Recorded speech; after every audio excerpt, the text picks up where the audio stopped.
Hey friends, welcome to the channel. If you want to see how I learn French with ChatGPT in a really fun and motivating way, you found the right video. Los geht's!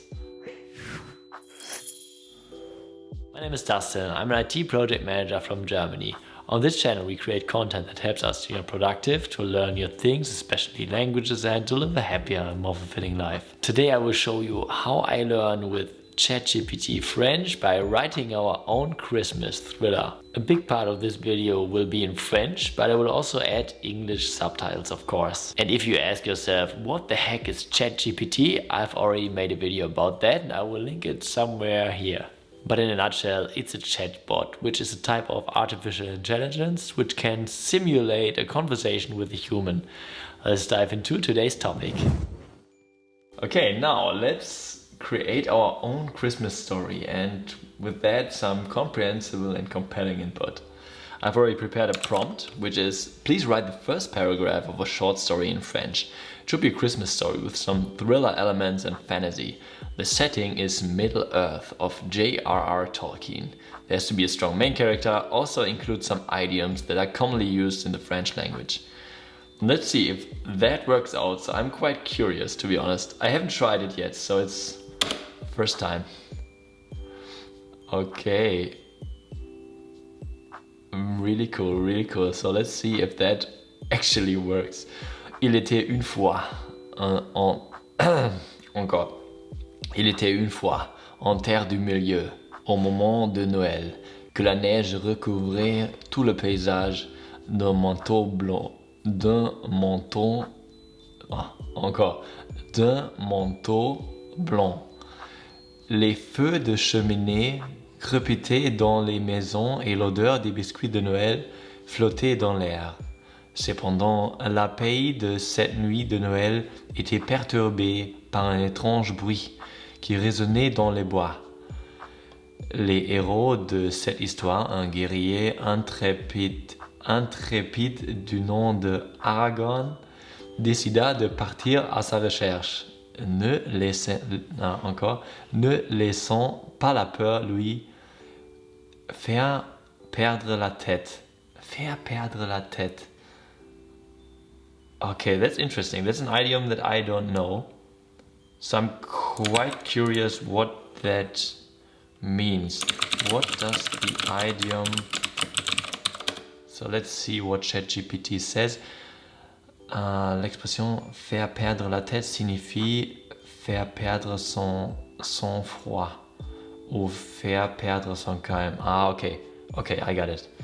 Okay, so you would say that if you need to stay focused and if you are under pressure. Okay. Très intéressant. Parfait, parfait. Okay. Are we talking about the Aragorn here from Lord of the Rings? Ah, oui, dans cette histoire, le héros s'appelle Aragorn et il est inspiré du personnage d'Aragorn dans le Seigneur des Anneaux de J.R.R. Tolkien. Dans cette histoire de Noël, Aragorn est décrit comme un guerrier intrépide qui n'a pas peur de partir à la recherche d'un étrange bruit dans les bois, même si cela peut être dangereux. Le fait que le texte mentionne que la peur ne le fera pas perdre la tête suggère que Aragorn est un personnage qui sait garder son calme et sa maîtrise de soi dans des situations difficiles ou stressantes. Okay, that's quite cool. What else? I think I got that.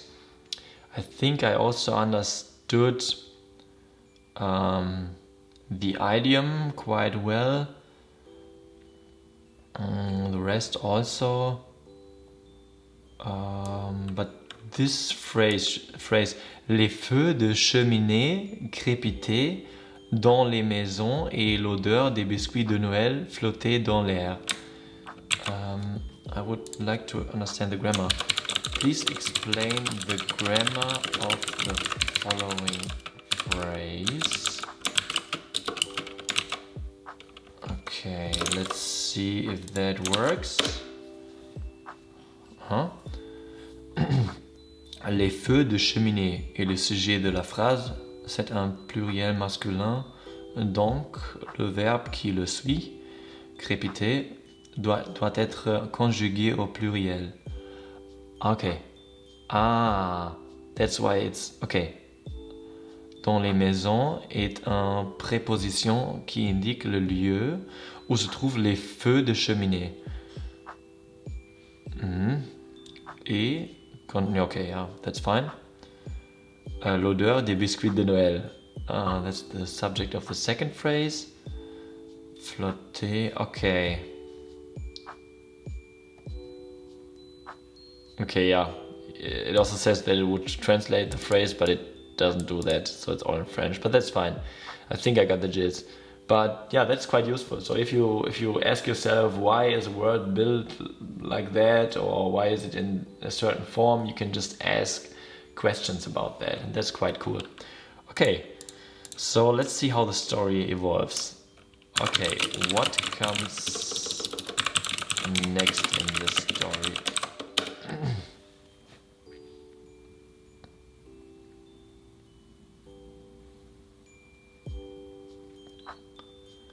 Aragorn s'équipa de son épée et de son bouclier avant de se mettre en route vers le bois. Il avança prudemment, sachant que des dangers pouvaient être cachés dans l'obscurité. Alors qu'il s'approchait du bruit, il entendit une voix faible et tremblante qui appelait à l'aide. Aragorn suivit la voix jusqu'à une clairière où il trouva un hobbit en train de se faire attaquer par une créature sombre et menaçante. Sans hésiter, Aragorn se jeta sur l'agresseur et le combattit avec bravoure, sachant qu'il devait protéger l'innocente coûte que coûte. L'innocente coûte que coûte. Ah, no matter the cost. Ok, coûte que coûte. Grâce à son habileté au combat et à sa détermination, Aragorn réussit à vaincre... Encore. Grâce à son habileté au combat et à sa détermination, Aragorn réussit à vaincre la créature et à sauver le hobbit. Celui-ci, reconnaissant, lui offrit un biscuit de Noël en un remerciement et Aragorn accepta avec plaisir, heureux de pouvoir partager un moment de réconfort avec son nouvel ami. Of course, the hobbits have biscuits or cookies or something. Ensemble, ils retournèrent à la maison d'Aragorn où ils passèrent. Ah, ok. Ensemble, ils retournèrent à la maison d'Aragorn où ils passèrent le reste de la soirée à échanger des histoires près du feu de cheminée, tandis que la neige tombait doucement à l'extérieur. Ok, interesting. Ok. Coûte que coûte, that's quite interesting. I would like to know what that means. Yeah, it's specific. What does... Let's see if that works. Coûte que coûte signifie à n'importe quel prix ou quoi qu'il en coûte. Cette expression est utilisée pour exprimer l'idée que l'on est prêt à faire des efforts ou à prendre des risques importants pour atteindre un objectif ou pour réaliser quelque chose d'important. Elle peut être utilisée de différentes manières, par exemple. Elle peut être utilisée de différentes manières, par exemple. Je veux réussir mon examen coûte que coûte. Ou nous devons sauver cet animal coûte que coûte. Okay, so yeah, like no matter the cost, as I've already thought. Okay, coûte que coûte. I got that. Okay, please proceed with the story, but also include some orcs and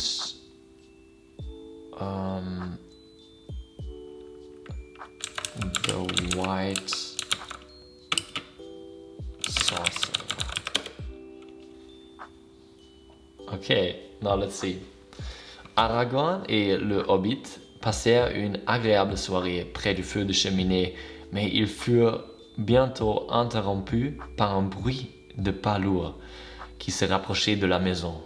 Aragorn bondit sur ses pieds et saisit son épée, prêt à affronter un nouvel ennemi. Or ennemi? That's interesting. So I really don't know how to pronounce enemy or ennemi or in French, but we will find out later. La porte s'ouvrit à la volée et une horde d'orques furieux envahit la pièce. Aragorn se battit avec bravoure, mais il était gravement handicapé par le nombre et la force de ses adversaires. Alors qu'il était sur le point d'être vaincu, un éclair blanc jaillit de nulle part et réduisit les orques en cendres. Le Hobbit et Aragorn se retournèrent, stupéfaits, et virent un magicien blanc vêtu de robes immaculées qui les regardait avec un sourire énigmatique. « Je suis venu vous aider, mon ami, » dit-il à Aragorn avant de disparaître aussi rapidement qu'il était arrivé.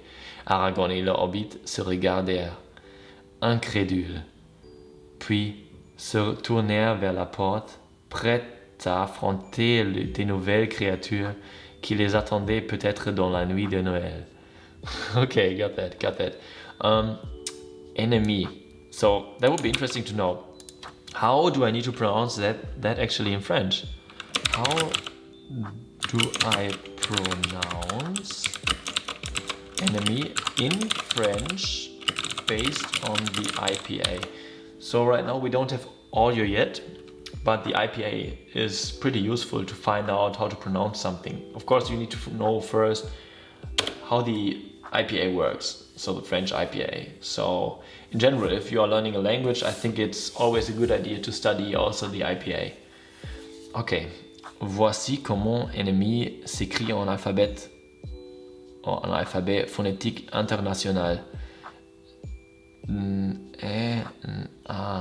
Pour prononcer ennemi, voici quelques astuces. Le N est nasal, c'est-à-dire que l'air passe par le nez lorsqu'on le prononce.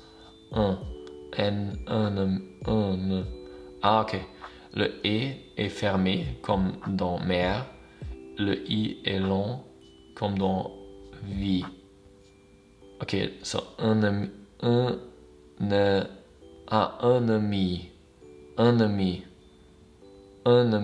Ok, ennemi.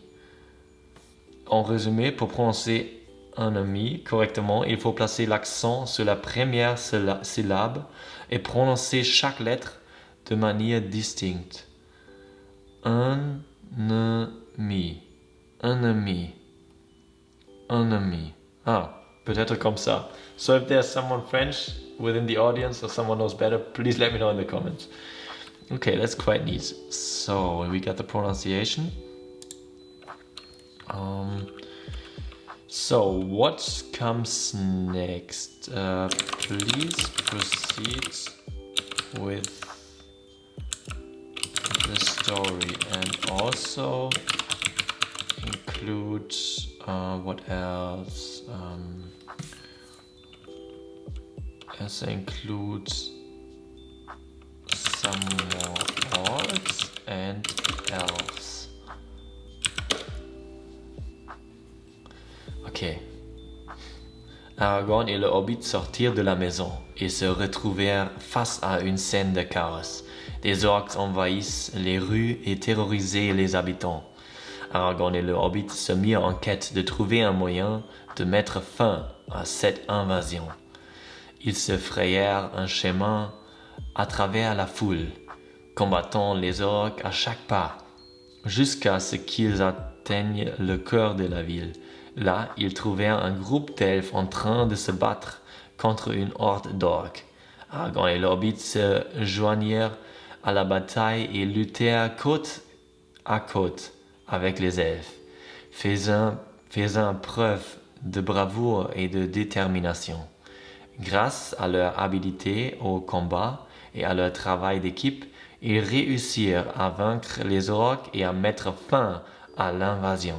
Les habitants de la ville remercièrent Aragorn et le Hobbit pour leur bravoure et leur dévouement et leur offrirent une grande fête de Noël en leur honneur. Aragorn et le Hobbit passèrent la soirée à manger, à boire et à danser, heureux de partager ces moments de pays et de joie avec leurs nouveaux amis. Because that's a liaison there entre nouveau et ami. Okay, got that. Okay, now we got a nice little Christmas story.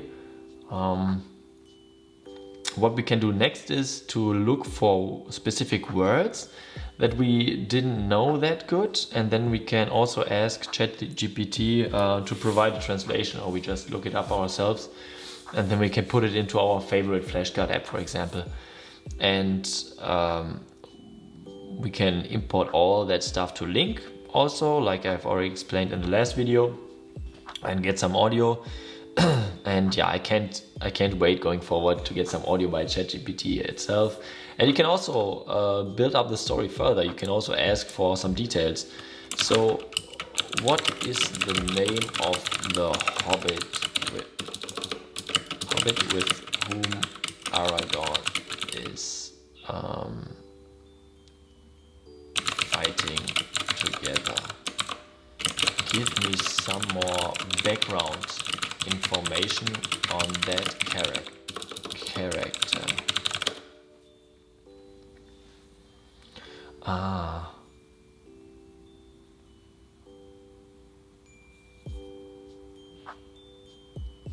Very nice, very nice. Dans cette histoire, je n'ai pas donné de nom au Hobbit qui combat avec Aragorn. Je vous suggère de lui donner un nom qui vous plaît et qui convient à son personnage. Voici quelques informations supplémentaires sur ce Hobbit qui pourraient vous aider à le développer davantage. Le Hobbit est un être petit et robuste, originaire de la Terre du Milieu, qui aime la simplicité et la tranquillité de la vie de campagne. Il a un grand appétit et une grande passion pour la nourriture, surtout pour les biscuits de Noël, qu'il aime préparer et partager avec ses amis. Bien que pacifique de nature, le Hobbit sait se défendre et n'hésite pas à prendre les armes lorsque la situation l'exige. Il est également très curieux et aime découvrir de nouvelles choses, ce qui l'a souvent mené à vivre des aventures inattendues. Le Hobbit est un ami loyal et un compagnon de confiance qui sait se montrer généreux et reconnaissant envers ceux qui l'aident. Vous pouvez utiliser ces informations pour créer un personnage intéressant et bien développé pour votre histoire et lui donner un nom qui lui correspond. That's pretty nice. So we have now a description of our character. We can give him a name, we can develop things further. So like this you could write like a whole book, I'd say. Or if you are into, I don't know, like Dungeons and Dragons or like pen and paper roleplay stuff, you could write a whole story using ChatGPT. So this is quite neat, I think. And now let's see if we can get out of the story some exercises for us to practice some grammar structures and stuff. So I've never tried that before, to be honest. Let's see if that works. Please give me some phrases to exercise grammatical patterns that were used within the story in a way that I need to come up with words in the right form to complete the sentences.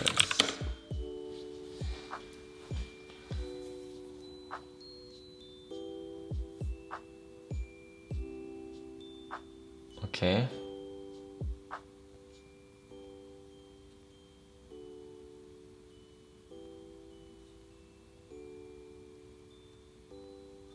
That's quite interesting. So now it's writing phrases where I need to put in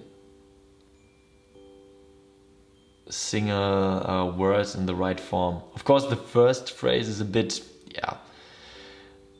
dumb, because le héros, un guerrier intrépide du nom de Aragorn. So you just put in the name of the main character, and that's not very useful. But the other stuff is quite useful. And now the nice thing is we got those phrases. So now you could just come up with the right words. And then in the next step, let's see if we can get the answers. Please provide the answers to the exercise.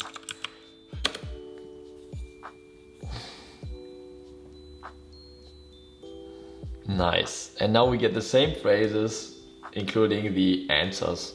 Yeah, and those exercises can be quite useful, and you can make up more like that. So if you have more ideas for like kind of exercises or what to prompt or what to ask ChatGPT, please let me know in the comments. It's always great to get some more inspiration by you, since everybody has some other ideas, and let's share that, and let's try to come up with even better uses of ChatGPT to learn foreign languages. Yeah, also, if you like in general this format of writing a story together in different languages, just let me know in the comments. We can do more of that, also in other languages, like, I don't know, German, Italian, like we did already, French, or just in English, maybe, or in Dutch. Would be cool to know. What is your idea for a story? Which setting do you like the most, and which language do you want to learn? If you found the video useful, please leave me a like and a subscription to the channel. And to not miss anything going forward, click on the notification bell. Thank you very much for watching, and see you the next time.